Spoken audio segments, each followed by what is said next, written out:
You know how you can tell the Indiana Fever had a successful offseason when even Sheryl Swoopes praises it? Well, Sheryl Swoopes just completely changed her mind about Caitlin Clark, and she did it live on television. After claiming for a whole year that Clark was overhyped, overrated, and wouldn't succeed in the WNBA, Swoopes is now praising the Indiana Fever phenom and her team. If you don't like it, you'll be left behind. The basketball community is shocked that Nancy Lieberman severed her friendship with the Indiana Fever over these attacks, and Cheryl Miller called her a big dummy on a podcast. Now, as if nothing ever happened, Swoopes is acting like Clark's biggest fan.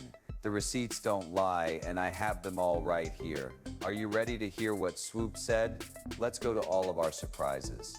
The person who hasn't done anything since 2023 but talk like a delusional human being and lie like the king, the biggest projectionist of them all and the liar of them all. I'm just gonna make things up. Sheryl Swoopes recalls saying that Caitlin Clark was a 25-year-old playing against teenagers. That wasn't a simple mistake, rather it was the start of what would turn into a year-long campaign of false information. Let's pull out the timeline of Swoopes' attacks is both consistent and consistently incorrect. During Clark's record-breaking college career, Swoopes launched her first major salvo by questioning the legitimacy of Clark's NCAA scoring achievement on Gil's Arena. She boldly declared, "If Kelsey Plum set that record in 4 years, then Caitlin should have broken that record in 4 years." Vendetta against women's basketball's brightest star is bizarre. Let's also talk about how much more experience that gives you over other players coming in right. It's okay, so if Kelsey Plum set the record in 4 years, then Caitlin should have broken it in 4 years. But since there's a CO year and then another year, you know what I mean, so she's already had an extra year to break that record. So is it really a broken record? This statement ignored a basic fact. Clark broke the record in 4 years, exactly the same time frame that Plum Swoopes implied Clark had unfairly benefited from COVID-19 rules, allowing a 5th year, a year that Clark never actually took. What makes these remarks so problematic isn't just their inaccuracy, but the absolute certainty with which Swoopes delivered them. When faced with corrections, instead of admitting her mistakes, Swoopes dug her heels deeper. Caitlin Clark currently likely takes about 40 shots per game. I know you like that, hell. Yes, I said that because when she enters the league, regardless of which team she plays for that has veterans on that team, she probably won't get 40 shots per game. The attacks changed as Clark's career developed, and when she was ready to enter the WNBA, Swoopes confidently predicted doom. Will Caitlin Clark be a good professional? Will she enter the WNBA and do what she's doing right now? Not going to happen, right? Well, guess what did happen? Clark dominated her rookie season, breaking 62 records, leading the league in assists and winning Rookie of the Year. I didn't say she wouldn't be good, but I did say that I didn't think Caitlin or Angel would enter the league and dominate right away, which I don't think either of them did respectfully. There is no way that anyone could ever leave this season, and if you were to say that Caitlin Clark and Ainge didn't dominate, you would need to go into further detail about what dominance is.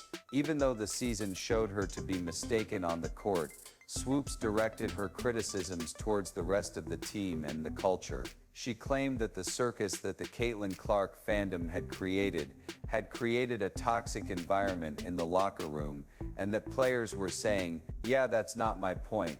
There's a lot of other going on that players are saying, this ain't where I want to be over there. Yeah, some new going, there's a lot." As a result, there are players on the Indiana Fever who say, "I want this where I want to be." By contrasting Clark's real age of 22 at the time with his actual statistics and accomplishments, a clear pattern emerges. Reveals that this was not a reputable analyst providing fair criticism, but rather a deliberate attempt to undermine one of the biggest names in women's basketball. At every turn, the basketball community took notice. Nancy Lieberman, Stephen A. Smith, and finally Cheryl Miller would come forward to refute Swoopes' claims. These were not just anonymous commentators, they were respected voices in the sport speaking out to say, enough is enough. Peeps, Sheryl Swoopes has been missing. She is Mia, and they have an APB out for her. If you see Sheryl Swoopes, she spoke extensively a few months ago about the Indiana Fever and the locker room environment.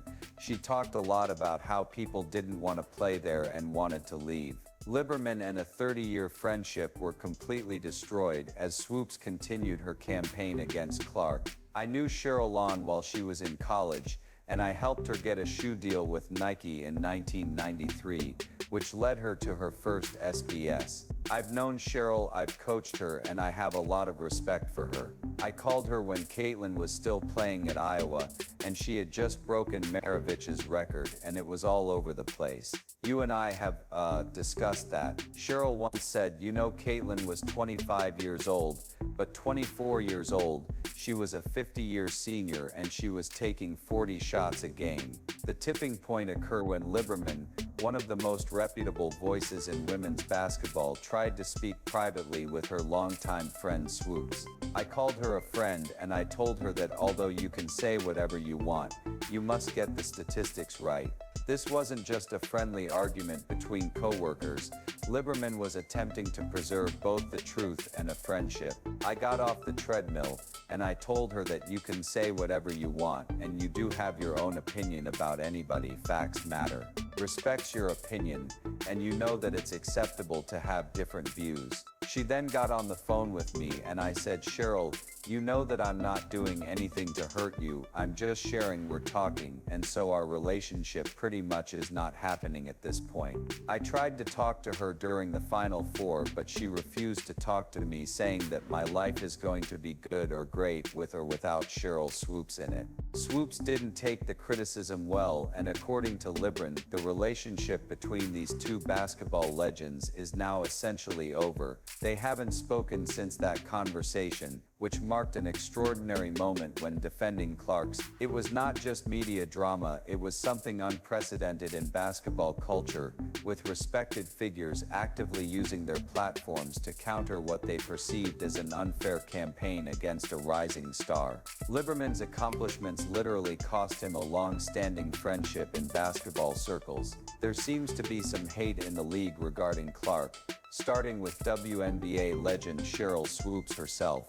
The situation became so notable that Lieberman discussed this personal fallout on the Stephen A. Smith Show, where Smith provided a platform for challenging Swoopes' assertions. The most astounding moment came from basketball legend Cheryl Miller, who not only disagreed with Swoopes but also destroyed her credibility on the hugely popular All the Smoke podcast. I was like, come on, you big dummies, Miller said with the kind of bluntness that only someone of her stature could get away with on a major platform. Some of your peers would like to know that you know her game, but they won't recognize her impact. So how can you separate the two? It's kind of hard, you know, and I used and you know, Ja, you're absolutely correct, and I thought, come on, you big dummies. What made Miller's takedown so devastating wasn't just her legendary status, it was her first-hand experience coaching Clark in the 2024 WNBA All-Star Game.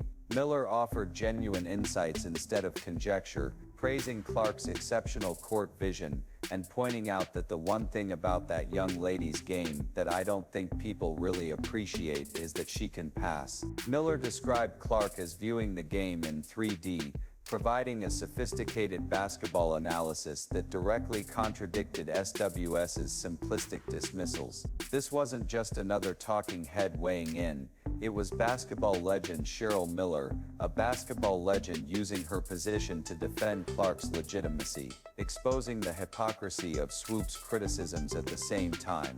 Oh, look at how much she was given. You can't tell me if that door would have swung the other way, where she didn't live up to the hype. Come on, people are still waiting for her to fall. Exactly. You big dumb, are you getting paid now?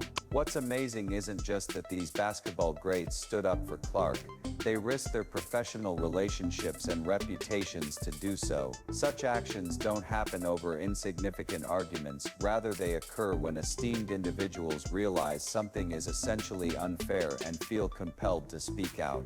Despite this unprecedented backlash from some of the most respected voices in basketball, Swoopes refused to own up to her mistakes or apologize to Clark.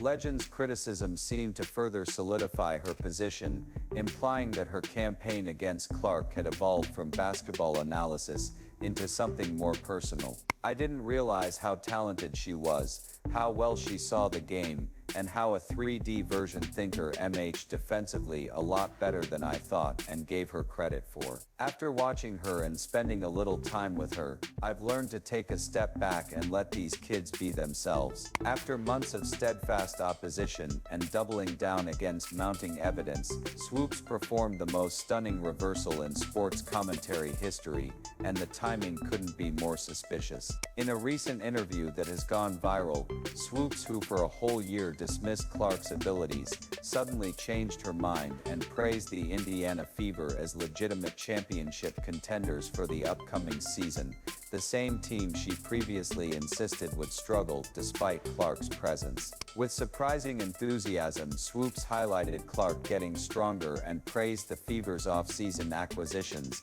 acting as though she had always believed in the team that, in my opinion, made the biggest moves, possibly the best moves, that would be the Indiana Fever. "I believe the Indiana Fever went from just making the playoffs the previous season to possibly winning a championship. What makes this 180 degrees turn so startling is how conveniently Swoopes waited until after Clark had definitively disproved her by winning All-Star, All-WNBA, and Rookie of the Year awards. Only after Clark had silenced her detractors with her on-court performance did Swoopes abruptly decide the Fever might be worthy of her respect." Fans haven't missed the calculated nature of this reversal, as they have been quick to point out what appears to be opportunistic bandwagoning. You add the original Banana Bonner, who plays both ends of the court and is a competitor, Natasha Howard, who is another OG who will bring the defensive presence, and then you're bringing back Aaliyah Boston, who keeps getting better every year. Can we talk about Kelsey Mitchell, who is just a walking bucket? Social media exploded with reactions ranging from disbelief to outright mockery. One fan wrote on X that she admits defeat, while another fan dubbed it the switch-up of the century. The overwhelming skepticism speaks to how deeply Swoopes' previous criticisms had alienated basketball followers, creating a level of mistrust that cannot be overcome by her sudden praise. She was in the gym working on her game during the off-season, and I'm excited to see what they're going to do. Perhaps the most telling thing, though, is what Swoopes didn't say during her praise for Clark in the Fever. She carefully avoided acknowledging any of her previous statements or offering even the slightest apology, making her newfound support feel hollow and strategically motivated rather than genuine. There are a few possible reasons why this drastic change occurred, but one is that network executives may have applied pressure after realizing that the criticism of the NBA's biggest star was becoming intolerable. The most likely explanation combines all of these factors.